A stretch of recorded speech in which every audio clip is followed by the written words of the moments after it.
Hello and welcome to Travel Alchemist. In this video we'll show you what to expect snorkeling in Koh Tao. Dave and I are big into snorkeling, as you might have seen from our videos on the Maldives, and it had been about 5 weeks now since we've been in the water, so we took the train from Prachuap to Chumphon, where we stayed overnight before getting the early morning ferry to Koh Tao.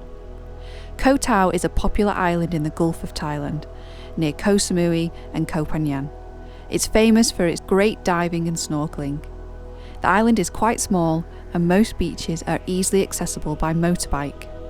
The first beach we visited was Leuk, where we saw loads of baby blacktip reef sharks. They were less skittish here than in the Maldives, obviously a bit more familiar with snorkelers, so you could get closer to them and see them properly while snorkeling. Absolutely amazing.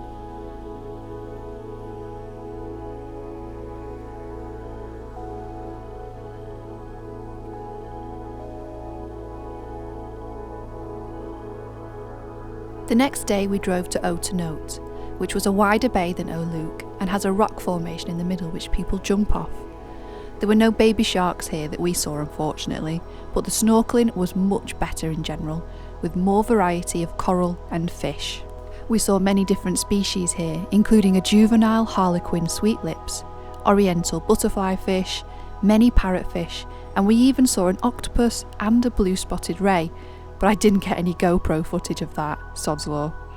My favourite fish, though, was probably the pink skunk clownfish. They have such funny characters for fish.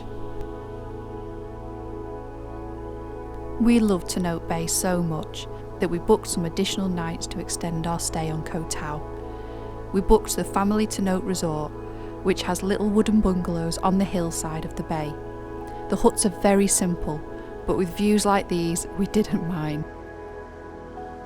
And being able to wake up and do sunrise snorkeling was worth the fan-only heat. Considering we visited here in July, the weather was very good and only rained a few times whilst we were here, and usually only for an hour at most, before clearing and turning to blue skies again. We love Koh Tao snorkeling, but we must admit it was much busier than we thought it would be. The town and beaches were packed at peak times in the day, which is why we would recommend staying overnight in the bays if you can, to escape the crowds in the evening and mornings. Considering how quiet the rest of Thailand had been so far in our trip, we assumed that most people must visit these East Coast islands during summer. So our next stop was Koh Lipe, to see if we could escape the crowds once more. See you in the next video for that one. And in the meantime, don't forget to check out my blog, travelalchemist.blog. Bye!